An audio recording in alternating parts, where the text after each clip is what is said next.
Perched high above the dense canopy of the forest, the fire watchtower stood as a solitary sentinel in the vast expanse of the national park. Audie, the park warden assigned to this remote outpost, surveyed the wilderness from his lofty vantage point. He was a man of few words, with a rugged appearance shaped by years of solitude, and a deep respect for the untamed nature that surrounded him. The tower, an aging structure of wood and steel, creaked softly in the wind, a sound that had become a comforting constant in Audie's life. He had always felt a profound connection to this place, a bond that transcended mere duty. He took pride in his role as the guardian of these woods, vigilant against the threat of wildfires that could ravage this unspoiled sanctuary. As the sun dipped below the horizon, casting long shadows across the forest, Audie's thoughts often drifted to the park's history. He was particularly intrigued by an old catastrophic fire that had occurred decades ago, long before his time. It was a tragedy shrouded in mystery, a story pieced together through fragmented records and hushed conversations among the older rangers. Tonight, as the twilight deepened, Audie felt an unusual chill in the air, a whisper of something ancient and forgotten. Little did he know, he was about to uncover a secret that would forever change his understanding of the tower and the woods it watched over. One evening, as a storm brewed in the distance, Audie decided to explore an uncharted corner of the tower. In the flickering light of his lantern, he noticed an irregularity in the wooden floorboards. Curiosity piqued, he pried open a hidden compartment, revealing a cache of personal belongings covered in layers of dust and time. Among the items was a diary, its leather-covered chart around the edges, and a collection of old photographs. Audie recognized the tower and some landmarks of the park in these faded images, but the faces were strangers, frozen in time. He opened the diary, and the brittle pages whispered under his touch. The entries were written by a warden who served decades ago, the same time as the Great Fire. As Audie read, a sense of foreboding grew within him. The diary detailed the mundane life of a park warden, until a fateful entry revealed a haunting truth. The previous warden, overcome with guilt, confessed to accidentally starting the catastrophic fire by carelessly throwing a cigarette butt into the dry underbrush. The fire had claimed vast swathes of the forest and with it, the lives of countless animals and several hikers who had been in the park. That night, as Audie lay in his bunk, the wind howled outside, and he heard faint whispers weaving through the gusts. Dismissing them as tricks of the wind, he drifted into a restless sleep. However, the following night, the whispers returned, clearer this time, accompanied by fleeting images outside his window. Shadows of people and animals, their forms flickering like flame. A creeping dread took hold of Audie. The isolation of the tower, once a source of peace, now felt oppressive, as if the very air was thick with the echoes of the past. In the days that followed, the apparitions became a nightly occurrence, each time more vivid and unsettling. Audie would see the faces of people, their expressions etched with fear and pain, and animals caught in a desperate flight, their forms ghostly but palpable. The whispering voices grew louder, a chorus of despair that filled the tower. Driven by a need to understand, Audie delved deeper into the diary. He learned of the previous warden's spiraling descent into guilt and madness. Tormented by the deaths he had caused, the warden wrote of being haunted by the victims of the fire, their spirits demanding retribution. His final entries were frenzied and disjointed, filled with a profound sense of impending doom. As Audie absorbed the tragic tale, the haunting intensified. The spirits seemed to recognize his awareness of their plight, and their presence became more pronounced. Objects in the tower moved inexplicably, and the temperature would drop sharply, leaving Audie's breath visible in the icy air. Sleep became elusive. Audie spent his nights peering into the darkness, searching for answers in the ghostly faces that surrounded the tower. He felt a deepening connection with the previous warden, a shared burden that transcended time.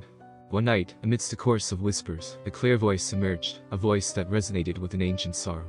It implored Audie to make amends for the past, to undo the wrong that had been committed.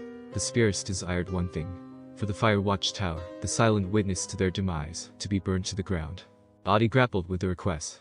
His entire being was dedicated to the protection of the park and the prevention of fires. The idea of deliberately setting the tower ablaze was antithetical to everything he stood for. Yet, the suffering of the spirits, trapped in an endless cycle of reliving their tragic end, weighed heavily on his conscience. As the days passed, Audie's internal struggle grew. He was torn between his duty as a warden and his empathy for the lost souls that haunted him. The tower, once a place of solitude and serenity, had become a prison of torment and moral conflict. The climax of Audie's ordeal arrived on a night when the moon was shrouded by thick ominous clouds, casting the forest into impenetrable darkness. The air was heavy with an electric tension, as if the very atmosphere anticipated what was to come. Audie sat at the desk in the tower, the diary open before him, its pages fluttering in the intermittent breeze. The voices of the spirits were more insistent than ever, their whispers now clear demands. They urged him to set the tower alight, to release them from their eternal suffering. He stood up, his resolve wavering. In his hand, he held a lighter, the flame flickering in the gloom. His heart pounded in his chest, a drumbeat of conflicting emotions. Could he really destroy the tower? Could he become the very thing he had always fought against, a harbinger of destruction? As he grappled with his decision, the spirits manifested around him. They were no longer just whispers and shadows, they took on a more distinct form, their faces reflecting an array of human emotions. Anger, sorrow, pleading. They encircled the tower, a spectral audience to the impending act. Adi stepped towards the wooden wall, the lighter's flame casting an eerie glow on his face. He hesitated, the gravity of the act paralyzing him. In that moment of stillness, he thought of the forest, of the countless creatures that called it home, of the beauty and tranquility that the tower had allowed him to witness. A realization dawned on him, clear and bright against the backdrop of his tumultuous thoughts. Destroying the tower would not bring peace to these lost souls. It would only repeat a cycle of pain and destruction, a cycle that he had dedicated his life to breaking.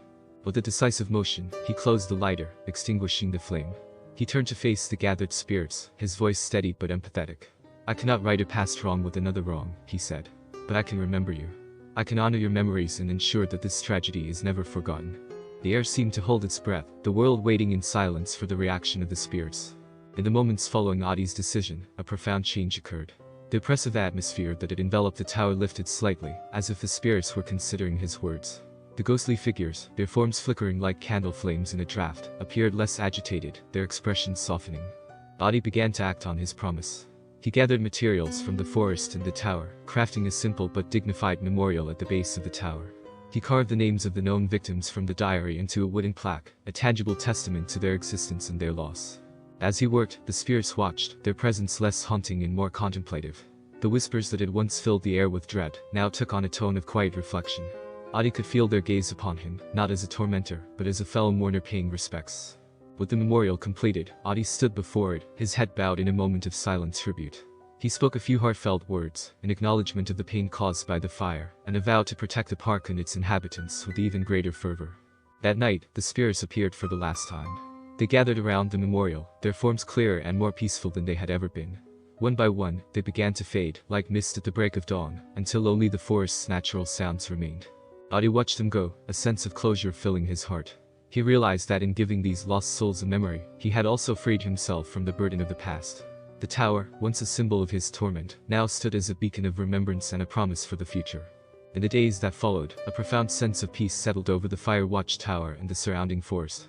Adi continued his duties as a park warden with a renewed sense of purpose. The memorial at the base of the tower became a sacred spot, a place where the tragic history of the park was acknowledged and remembered. Word of Adi's tribute spread, and occasionally, hikers would visit the tower, paying their respects at the memorial. Adi would share the story of the fire, ensuring that the lessons learned from that tragedy would not be lost. The tower became more than just a lookout point, it was a symbol of respect for nature, and a reminder of the delicate balance between humanity and the wild. Adi's encounters with the spirits became a thing of the past, but their impact lingered. He found himself more attuned to the subtleties of the forest, more aware of his responsibility as its guardian. The tower no longer felt like a place of isolation, but rather a connection point between the past, present, and future. As years passed, the story of the Fire Watch Tower and its ghostly inhabitants faded into park lore, but for Adi, it was a lived experience that continued to shape his life. He remained at the tower, a vigilant protector, honoring the memories of those lost, and ensuring such a tragedy would never happen again under his watch. The Fire Watch Tower stood tall and proud, its history woven into the fabric of the park, a testament to the power of remembrance and redemption. And Adi, once a solitary figure in the wilderness, became a keeper of stories, a bridge between the human and natural worlds.